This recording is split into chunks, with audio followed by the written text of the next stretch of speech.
Pernah nggak sih Anda merasa, sulit banget fokus? Apalagi kalau udah sore gitu ya di kantor, waktu rasanya lewat aja, tapi kerjaan penting malah belum kesentuh. Gangguan dari mana-mana, ponsel lah, teman kerja, atau pikiran sendiri malah melayang. Kalau iya, Anda nggak sendirian kok. Hari ini kita mau coba bedah bareng materi dari Anda, bab satu buku Sharp, tulisan Teres Huston. Judulnya Get Focused. Misinya jelas, kita gali strategi praktis yang ada dasar sains otaknya buat mempertajam fokus di tengah gempuran distraksi ini. Iya, betul sekali. Dan sumber ini langsung to the point ya. Niat baik aja tuh seringnya nggak cukup buat ngelawan distraksi zaman sekarang. Distraksi ini kan memang sengaja dirancang buat narik perhatian kita. Nah, bab ini tuh ngasih beberapa pendekatan yang menarik. Ada yang harus dihindari, ada juga yang patut dicoba, semua berdasarkan cara kerja otak kita. Yuk kita lihat lebih dalam. Oke, kita bongkar ya. Hal pertama yang ditekankan di sini, ini yang jangan dilakukan.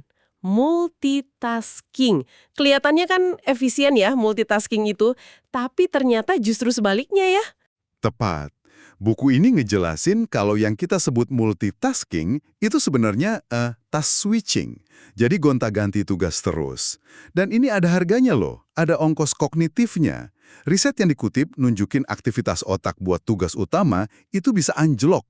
Ada studi nyebut turun 37%, gara-gara otak kita bolak-balik ngerem terus gas lagi gitu. Wow, 37% lumayan banget ya. Iya, dan akibatnya kesalahan malah melonjak. Bisa sampai 47% lebih banyak. Bahkan kebiasaan ini temuan dari Stanford, bisa bikin kita jadi lebih susah fokus secara umum. Jadi lebih gampang lupa juga. Gitu. Mungkin tips praktisnya bisa pasang status lagi fokus atau ngobrol sama manajer soal waktu fokus tanpa gangguan.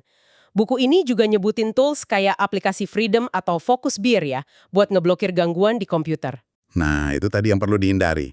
Sekarang kita ke strategi yang efektif. Yang pertama ini mungkin agak bikin kaget nih, Teh. Teh, terutama yang ada L-tihaninnya, disebut lebih unggul dari kopi untuk jenis fokus tertentu. Loh, teh lebih bagus dari kopi buat fokus. Menarik nih. Kenapa gitu? Bukannya kopi ya yang biasanya jadi andalan buat melek? Kuncinya ada di kombinasi kafein yang ada di teh. Itu kan buat jaga kewaspadaan, sama asam amino namanya L-theanine. Nah, L-theanine ini unik adanya di teh.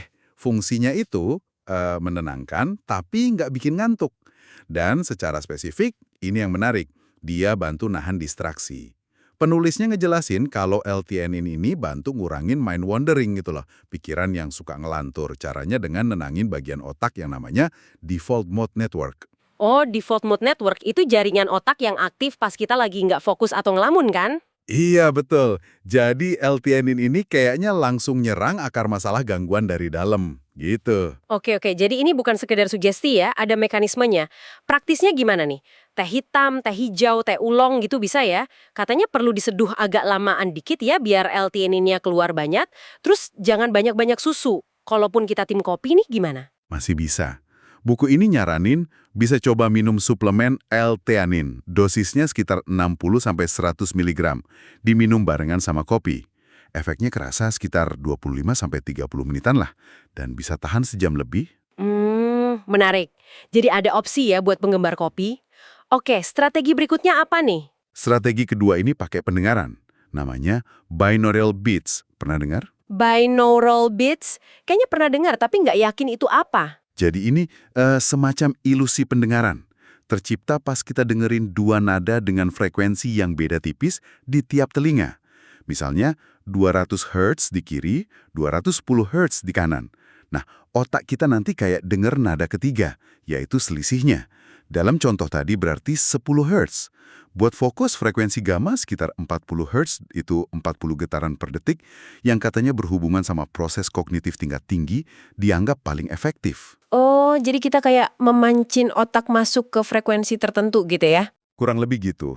Dan ini penting, harus pakai headphone, terus dengerinnya cukup 15-25 menit aja. Kelamaan bisa agak mual katanya. Ini kayak bantu ngarahin lampu sorot perhatian kita biar nggak gampang keganggu. Oke, binaural beats 40 Hz pakai headphone 15-25 menit dicatat. Nah, yang ketiga ini kedengerannya simpel banget. latihan menatap fokus atau fixation focus training. Gimana tuh caranya? Caranya emang simple banget. Pilih satu objek kecil aja di depan Anda, yang nggak gerak. Bisa titik di dinding, atau ikon kecil di layar komputer. Terus, tatap aja objek itu terus-menerus selama 1-3 menit. Boleh kok kedip, tapi usahain tatapannya tetap di situ. Cuma 1-3 menit, natap gitu aja. Iya. Setelah selesai, biasanya fokus langsung terasa lebih seder atau tajam gitu. Mekanismenya mungkin kayak kita lagi ngelatih otot perhatian kita, biar stabil. Semacam riset singkat buat kejernihan mental. Wah, ini sih gampang banget buat dicoba pas lagi buyar ya. Buku ini ada nyinggung soal usia juga kan? Betul, ada sedikit soal usia. Kabar baiknya nih, seiring kita tambah tua, kecenderungan pikiran buat main wandering atau ngelantur itu biasanya berkurang. Tapi, tantangannya mungkin lebih ke kemampuan buat ngabaikan gangguan dari luar. Suara berisik, notifikasi, gitu-gitu. Jadi fokus internal membaik, tapi rentan sama gangguan eksternal ya? Iya, kayak gitu. Nah, untuk ini, binaural beats tadi mungkin bisa dicoba, tapi mungkin frekuensinya agak beda. Yang lebih rendah kayak alpha, 10-12 Hz, ini disebut bisa lebih cocok buat usia 65 tahun ke atas. Atau ada juga program latihan otak kayak Brain HQ.